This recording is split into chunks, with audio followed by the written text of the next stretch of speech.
Hello everyone, thanks for joining us. Thanks for joining us here at our staff meeting. I'm sure you guys have heard the rumors about the new policy we're going to be implementing. We're no longer going to be doing our traditional method of reporting. There's been a lot of discrepancies with that, such as wrong patient info. The information that the outgoing nurse is reporting isn't actually what the patient is experiencing. Also, there's been an increase in overtime, which we feel like could be traced back to this problem as well. You know, during report, nurses are gossiping, having small talk, which leads to more overtime and ultimately costing the hospital money. And there's just been a lot of reports of general patient dissatisfaction with our nursing staff. So we're going to try and bridge that problem, implement some evidence-based practice, and begin doing bedside reporting. Bedside reporting is basically just doing your traditional off-going report in the patient's presence, usually at their bedside. Are there any questions about this? Is that going to take longer? Actually, the research shows that this is quicker and more efficient.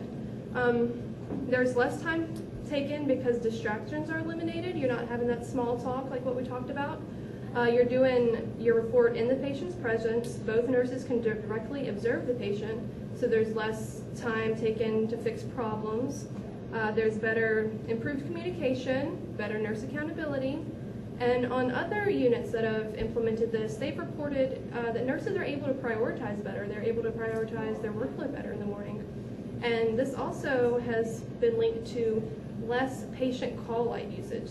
So if your patient isn't calling you to their room all the time, you have more time to spend on things like patient education, more staff breaks, you have more time to do things that are already scheduled for your patients, like their medication and other interventions like that.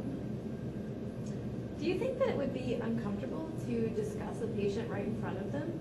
Yeah, and a lot of our patients don't have any medical background, so they are not going to know what we're talking about. This is true, but in other units, there's been an increase in patient and provider satisfaction. Like we said, it allows for that direct observation. Creates better information given. It's more accurate, which leads overall to better patient safety, and of course that's our goal. It also helps with patient-centered care because if you're in the room with the patient, then you can observe and involve them more in education and understanding their actual disease process. Exactly, yeah.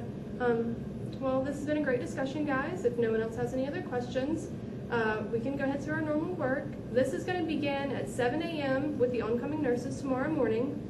We're going to evaluate how this process has affected our hospital in a few months once it's been integrated into our daily routine. I'm going to send out surveys for the patients and nurses.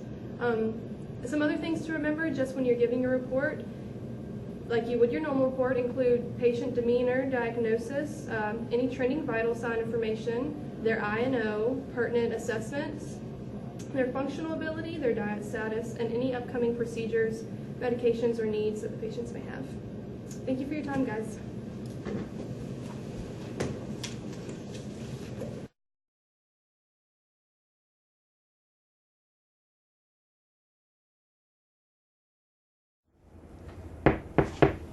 Hi, Quinn. Are you taking over for Miss Estep today? I am. Hi, Miss Estep. My name is Quinn. I'm the oncoming nurse, and I will be taking care of you for the next shift.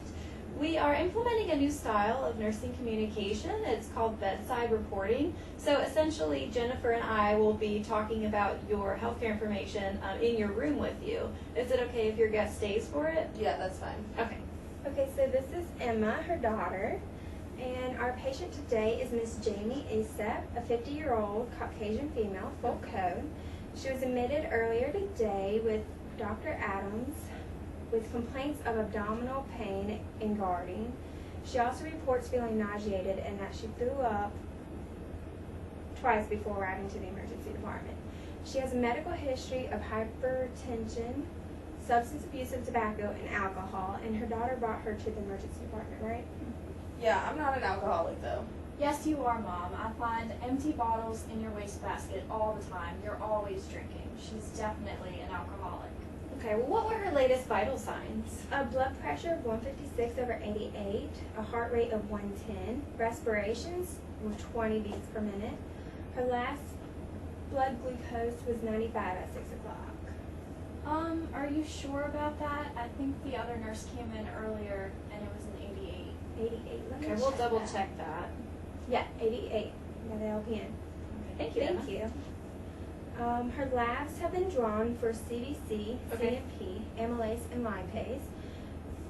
They should be ready within the next half hour. We're still waiting on those. Okay, well, based off of the labs that her physician has ordered for her, does the physician suspect that she might have pancreatitis?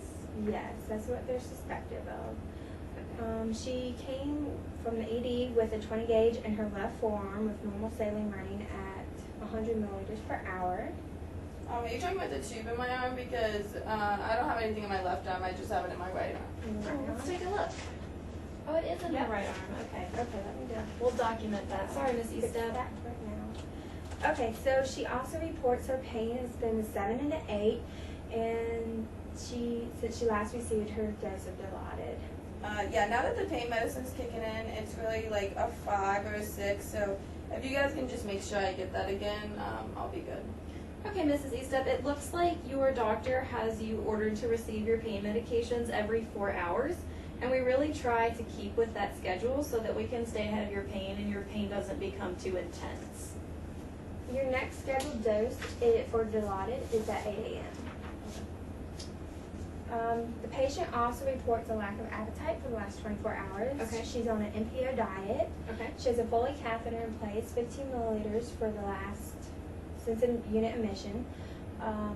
She has clear yellow urine, and she's on INO, and she is mobile without assistance. Do y'all have any questions for me? Yeah, what's NPO mean?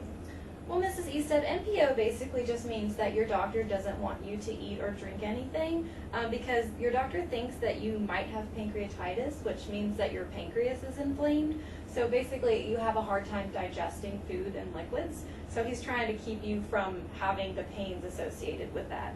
So you said that you have a tube in your arm. That tube is actually an IV. And so because you can't drink anything, we're actually giving you fluids through that tube so you don't become dehydrated. Well, Mrs. Estep, I'm going to bring you your scheduled pain medications at 8 o'clock. Is there anything that we can bring you for right now? No, I'm good right now. Thank you. Okay, Miss Estep, we'll be back. Okay. Well, bedside reporting looks like it's going to be really successful. The patient was able to give us a lot of information.